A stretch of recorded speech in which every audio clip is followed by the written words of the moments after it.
તમને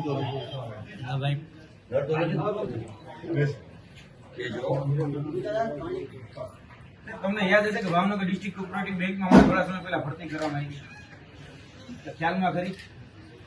કેટલા ઉમેદવારોની ભરતી થઈ?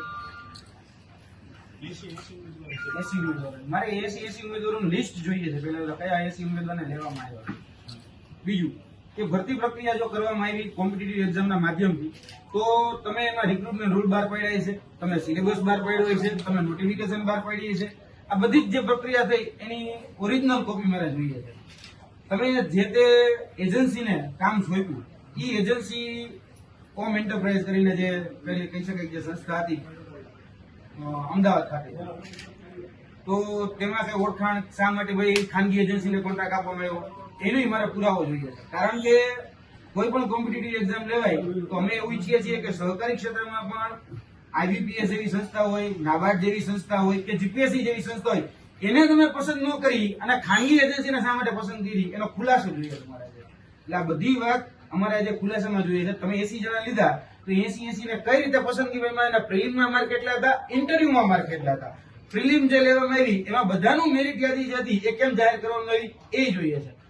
આ ભરતીમાં કોઈ જ જગ્યાએ પારદર્શિતા જણવાણી નથી એવું અમારો સ્પષ્ટ અને આધાર પુરાવા સાથેનો આરોપ છે. કેમ કે આની અંદર જે ભરતી થઈ એ ભરતી સગાવાલાથી લેવામાં આવી છે.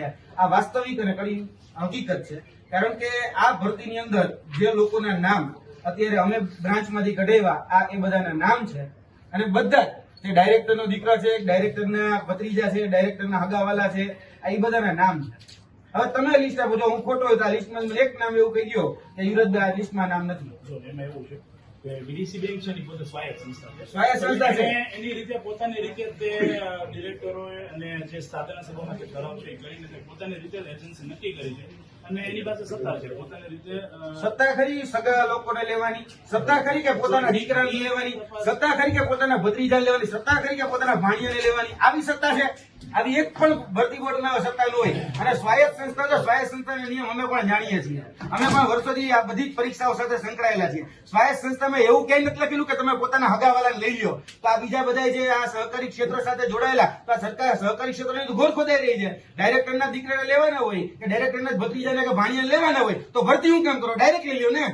એવી સ્વાયત્ત સંસ્થામાં કોઈ જગ્યાએ ક્યાંય નિયમ નથી. તમે નિયમ હોય તો મને દેખાડો. તમને હું અહીંયા બેસીને બધા જ નિયમ તપાસવા માટે તૈયાર છું. બાકી સ્વાયત્ત સંસ્થામાં હગાવાલા લેવાનો નિયમ હોય તો મને દેખાડવાની છૂટ તમતા રહે. એવું એક પણ જગ્યાએ નિયમ નથી કે હગાવાલા લેવા. અહીંયા જેને પણ લેવામાં આવ્યા છે આ લિસ્ટ હું તમને આપવા માટે તૈયાર છું. બધા જ સગાવાલા લેવામાં આવ્યા છે. 80 જણામાં જે નિમણૂક થઈ છે બધાના નંબર મારી પાસે ઓડિયો, વિડીયો અને આગલા દિવસે તમે ડિસ્ટ્રિક્ટ કોઓપરેટિવ બેંકની જે મુખ્ય શાખા હતી ત્યાં બધા જ વિદ્યાર્થીઓને શા માટે ભેગા કર્યા હતા અને એના પણ CCTV રજૂ કરો. આગલા દિવસના બધા જ જ્યારે ઇન્ટરવ્યુ હતું રવિવારે એના 3 દિવસ આગળનો 3 દિવસ પાછળના બધા જ લોકોને અહીંયા બોલાવીને આપવામાં આવે લેટર. શા માટે ભાઈ? અને આગલા દિવસે બધાને કહી દઉં કે તું ભાઈ પાસ થઈ જાય, તું ભાઈ પાસ થઈ જાય. અને આવા ફોન ગયા છે. તમારે CDR જોતા તો હું આપું તમતારે. CCTV તમારી પાસે ન હોય ડિસ્ટ્રિક્ટ કોઓપરેટિવ બેંક તો મારે આપવાની તમતારે તૈયારી પૂરેપૂરી છે. એટલે આ ખોટું થયું છે, ભ્રષ્ટાચાર થયો છે, કૌભાંડથી જ ભરતી થઈ છે. અને કેમ કહેતો હોય તો આક્ષેપ નથી કરતો, દાવા પુરાવા સાથે સાબિત કરવાની તાકાત હું રાખું. એટલે આ ભરતી પ્રક્રિયાના નામે જે તર્કટ રચો છો, નાટક રચો છો ને એ નાટક રચવાનું બંધ કરી દો તમે. કારણ કે તમે જે કહો છો કે ભાઈ સ્વાયત્ત સંસ્થા છે નિયમ જાતે બનાવી શકે, પણ ભરતી હગાવાલા નહીં કરી એવી નિયમમાં ક્યાં લખો? નિયમ દેખાડો હગાવાલા લેવાના લ્યો. આમાં બધી જગ્યાએ તમને બધા નામ જોઈ લેવાની છૂટ. હું એક પણ જગ્યાએ ખોટા એક નામ વાંચી લે તમને બધાના. આની પેલા ભૂતકાળની ભરતી થઈ એનાય મેં નામ લખ્યા છે કે જેમાં તમે કોને કોને લીધા છે. એવો તો ક્યાં નિયમ છે કે બધા પોતપોતાના હગાવાલા લેવા? મને દેખાડો. આમાં છે ને ટૂંકમાં મેં કીધું ને BDC બેંક જ જવાબદાર છે અને તમારા કેમ છતાં વિશેષ રજૂઆત BDC બેંકમાં જવાબ છું. હકીકત છે સાહેબ. તો પહેલા તમે ત્યાં રજૂઆત કરો. ત્યાં પણ અમે જઈએ છીએ, કલેક્ટરને પણ અમે જઈએ છીએ. અમે અહીંના SP ને પણ આની કાયદાકીય તપાસ માટેના આદેશ આપે એટલા માટે ત્યાં પણ જઈને સરકારમાં રજૂઆત કરવાના છીએ. હવે ગુજરાતના મુખ્યમંત્રી એમ કે ભાઈ મારા દીકરાને નોકરી દેવડાવી તોય હું હગાવાતી કે ઓળખાણવાતી ન દેવડાવી હતું. હવે એના કરતા મને એવું લાગે કે જેટલી સત્તા એ મુખ્યમંત્રી પાસે નથી એટલે ડિસ્ટ્રિક્ટ કોઓપરેટિવ બેંક પાસે છે. કઈ પોતાના હગાવાલા નોકરી આપી દે. બધા દીકરા દીકરીઓને ભત્રીજા ભાણિયાને નોકરી આપી છે બધાને. 80 નોકરી છે ને ભ્રષ્ટાચારથી થઈ છે. આપણે તો આને ફરિયાદ કરવા માટે તમે હું જવાનો જ છું. એવું નથી કે ડિસ્ટ્રિક્ટ કોઓપરેટિવ DCB નથી જવાનો જ છું. જે આ બધી જગ્યાએ આ DCB નું જે સંસ્થા છે આપણી બરોબર ગંગાજળ હું જાય છે તમારે હવે તપાસ કોણ કરશે? બિલાડીને કહીશ કે દૂધનું રખોપું કરે, ચોરને કહીશ કે ચોરી કોને કરી, મને તપાસ કરીને કે અત્યારે રાજ્ય સરકાર દ્વારા તપાસ સોંપવામાં આવી છે. મને તપાસ રિપોર્ટ આપો. તપાસ સોંપવામાં આવી તો મને કાગળ આપો, કાલો અને તપાસ સોંપવામાં આવી છે. તમે અરજી આપી દો, અમે તમને તપાસ આજે હું અરજી સહિત બધી આપું છું સાહેબ શ્રી આપને, અને વડીલ શ્રી આપને પણ આપું છું. તમે રજિસ્ટ્રાર આવે એમને ખાસ કહેજો કે યુનિવર્સિટી આ બાબતમાં ક્યાંય પણ કાચું કાપવા નથી. આ બધી જ જગ્યાએ ભ્રષ્ટાચાર થયો, કૌભાંડ થયું છે, અને બધા જ આધાર પુરાવા આપવાની તાકાત અમારામાં છે. આપવાના અમારી જવાબદારી નથી, યાદ રાખજો, નથી.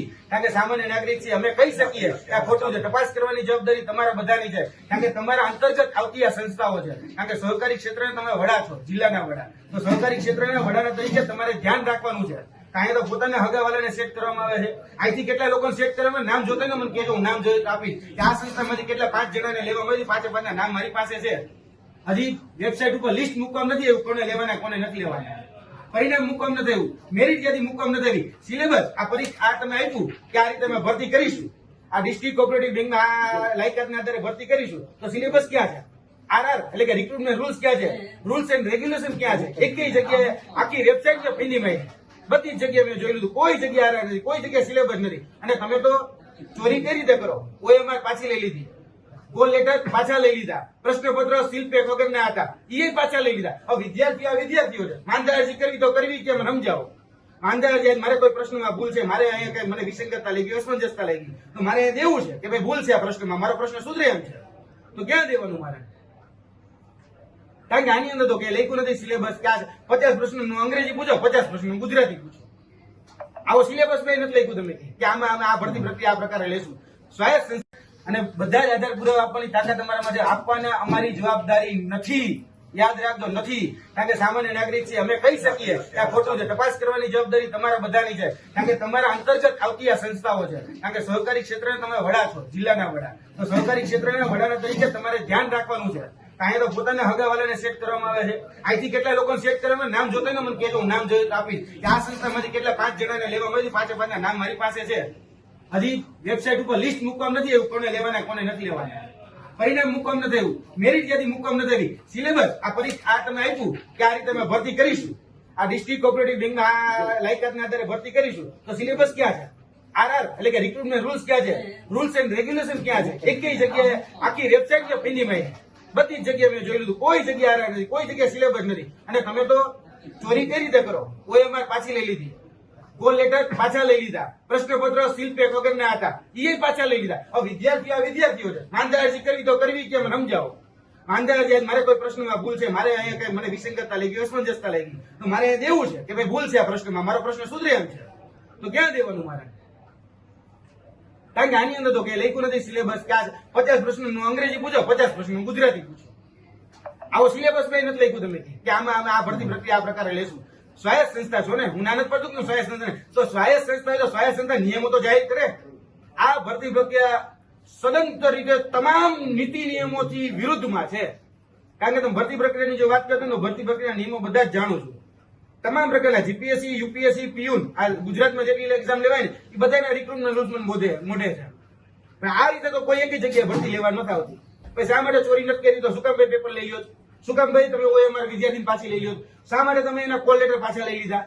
બહુ પાક સાહેબ કે ઈમાનદારીથી નોકરી કરી તો બધાને દેવા દે ને કે આલ્યો ભાઈ તમારું પેપર, આલ્યો ભાઈ તમારી OMR સીટ, આલ્યો ભાઈ તમારા કોલ લેટર. બધી જ જગ્યાએ તમે અહીંયાથી પાછા લઈ લીધા. અને જે એજન્સીને કામ સોંપ્યું છે એ શંકાના દાયરામાં છે. અમારી પાસે ભલે અત્યારે પુરાવો નથી, પણ ભવિષ્યમાં પુરાવો લાવશું કે એના પોતાના કેટલા લોકોને સેટ કરવામાં આવે, એ પુરાવો 110% લાવશું. કારણ કે આ જે કંપનીનો મને એટલી ખબર છે કોના દ્વારા કોન્ટ્રાક્ટ મળ્યો છે, કોની એજન્સી છે એ હું જાણું છું. આ લાગતી વળગતી પોતાની માનીતી એજન્સીને કોન્ટ્રાક્ટ આપ્યો છે ને, હોમ એજન્સી, તમે જેના ગુણગાન ગાજો, બહુ પાક સાફ છે, બહુ ઈમાનદાર છે. આવું ભૂતકાળમાં ગુણ સેવાના સચિવ હતા કે અધ્યક્ષ હતા ને એવું કહેતા હતા કે TCS નો કોન્ટ્રાક્ટ, તો TCS ના આઈનમાં જોઈ લો કે એક TCS એ પોતાના કર્મચારીની ભરતી કરવામાં પોતાના હગાવાલા લીધા છે. આજે રાજસ્થાન પોલીસમાં એની ફરિયાદ નોંધવામાં આવી કે એને 35 લાખ રૂપિયા દઈને પેપર ખોલ્યું.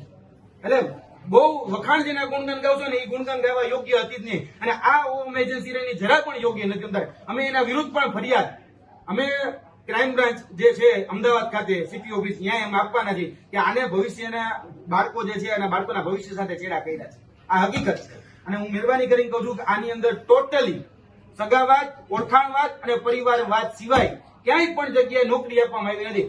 આ બધા મહેનતુ વિદ્યાર્થી છે, 1200 પરીક્ષાર્થી ઉમેદવારો હતા. આ 1200 ઉમેદવારોમાંથી એક પણ મહેનતુ ઉમેદવાર ન લાગે. એટલે કેવું? અને બધાને અમે લિસ્ટ દેવા તૈયાર થયા. બધા હગાવાલા છે. જોઈ લો આનંદ. હું ખોટું બોલતો હોય ને તો ડાયરેક્ટરના દીકરા, ડાયરેક્ટરના ભત્રીજા, ડાયરેક્ટરના હગાવાલા, કોઈ બહારનું હોય તો મને કયો. જે ભાજપના પ્રમુખ, ભાજપના ઉપપ્રમુખ, એના દીકરા, એના દીકરાઓને, એના ભત્રીજાઓને, ભાણિયાને લેવામાં આવ્યા છે. જોઈ લેવાની છૂટ છે. કોઈ બહારનું નથી. આ હગાવાલામાં આ જ રીતે નોકરી દઈ ગયો તો કામ કરો ને, ટેન્ડર બહાર પાડો ને. 35 લાખ રૂપિયા જે નોકરી દીધો, ટેન્ડર બહાર પાડી દો એટલે વાત પતે.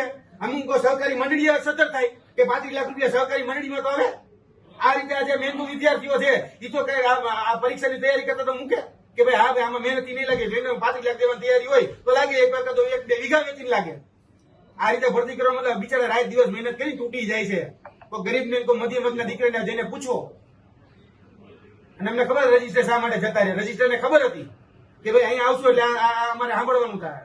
અને કહેજો એને કે તમારા દીકરા, તમારા દીકરી કઈ રીતે પરીક્ષામાં લાગે. પૂછવું હોય ને કે યુપીએસસી જીપીએસસી કઈ રીતે પાસ થવાય. આ મહેનત કર્યા વગર હગાવાથી, ઓળખાણવાથી, ભ્રષ્ટાચારથી ભરતી કરવી હોય તો ટેન્ડર બહાર પાડ દો. આ રીતે ભરતી કરવાનો કોઈ મતલબ નથી.